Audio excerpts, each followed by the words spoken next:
Welcome everyone, it's Egwin here from Scope of Life and Beyond Systems. Today we are going to talk about swaying while walking. Now, over the past couple of weeks and months, more and more people have requested this video, and so right now I'm giving this quick update on the subject matter. Now, the point is this. There is no singular answer, nor singular true answer to the question, how do I get rid of swaying while walking? Why is that? Because walking is a rather complex thing. Swaying is an automated process of the body to increase stability. If the foundation, meaning the biomechanics of the legs and of the feet, does not work properly. Now, there can be a number of reasons why that mechanic isn't working. This can start with things like the toes are pointing outwards instead of the inside edges of the feet being parallel towards each other when walking on even ground. Now that's basically what we're talking about, because the second we walk out to nature, obviously a lot more balance, a lot more swaying will naturally occur. But as soon as that also happens, say somewhere in the city on a pavement, while you're walking in your flat and something like that, that's something that shouldn't happen. And also, where do my knees go? How mobile are my hip joints? Am I using the mobility in the hip joints? And it's not just about front-back mobility, so flexion, extension, or anteversion and retroversion in the hip joints. It's actually also about this adduction and abduction ability in my hip joints, so actually moving the hip to the left and to the right side, because this is what actually is necessary in order to shift the center of gravity over this standing leg while walking, so that the free leg can, like a pendulum, sort of swing to the front in the motion.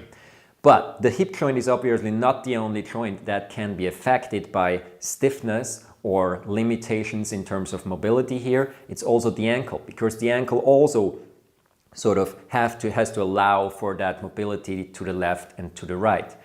Another aspect, how are the tensional patterns in your whole body, like literally in your upper body?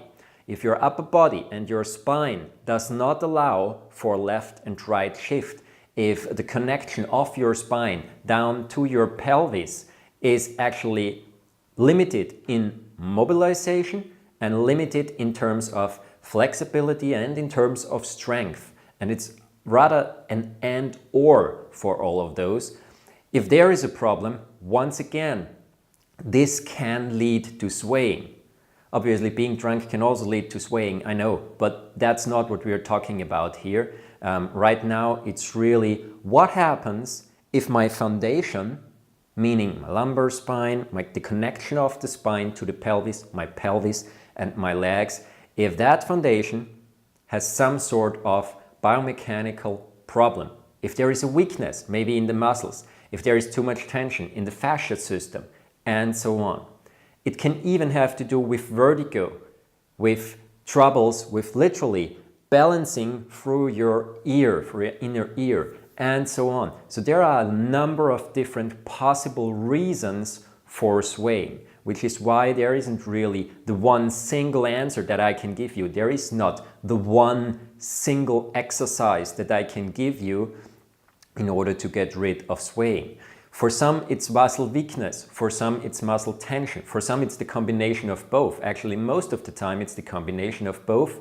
Why? Because wherever there is weakness in the body, another part of the body will start to try and compensate and will stiffen up. So otherwise, there is no 100% completely collapsed person, because then he or she doesn't get up from the sofa anymore.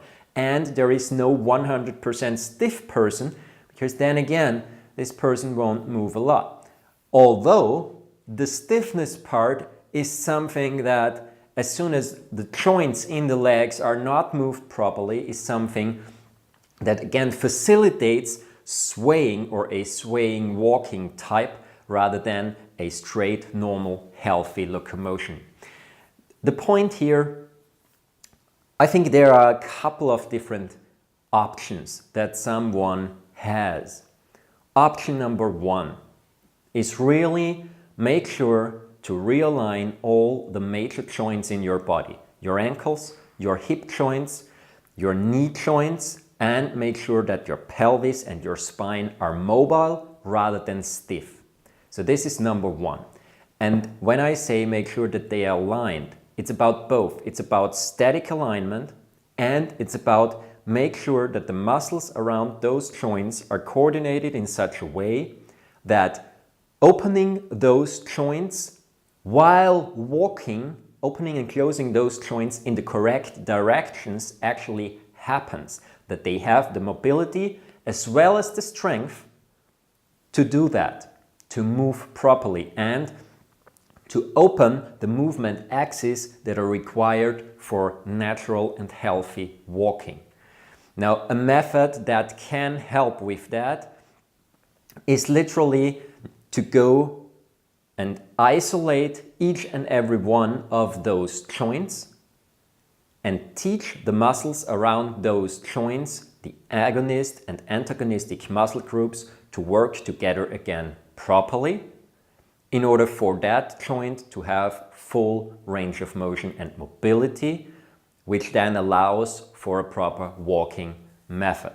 You find a lot of such exercises on my current YouTube channel. Now the point is that, for instance, those isolation types, that's the approach that I used so far for the whole walking tutorial. So all those exercises that are in there are actually designed specifically to teach the joints and the muscles around the joints how they should work properly.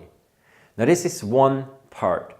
This is something that, when integrated throughout the whole body, can most likely help a lot.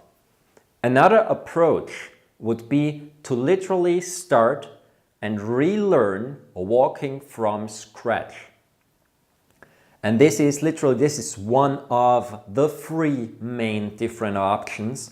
The first one I said is one of them. That's the second really huge option. When I say relearn something from scratch, then I really mean start as if you were a baby. How does a baby start to learn walking? How does a baby start to learn to sit up, to move? So you really have to refer back into that very early stage and start to move one step after the other and reteach the body coordination, starting from those very, very fundamental movement principles. It starts with rolling on the ground without using the hands or the legs to push off. Just literally to use your center. Learn to create rotational axis throughout your whole body again. Then it's about learning to sit up, learning to mobilize the hip joints, learning to keep your physical balance while bringing the legs to one side, to the other side, while really starting to build that strength and mobility in the hip joints, not just in the hip joints, but also in the knees, in the ankles. So it's really a layered work, starting from scratch to rebuild muscle memory, to rebuild sort of the library, the internal library of how walking should actually happen or how someone learns that. So this is the second huge option for someone who has this problem of massive swaying that I see here. Both of those methods are really good ones. Maybe you even need a combination of both. But both of those methods are a combination, again, in themselves of many different exercises. And it's really difficult to just put all those exercises in one video. It's not possible, actually. So just go with this information for now.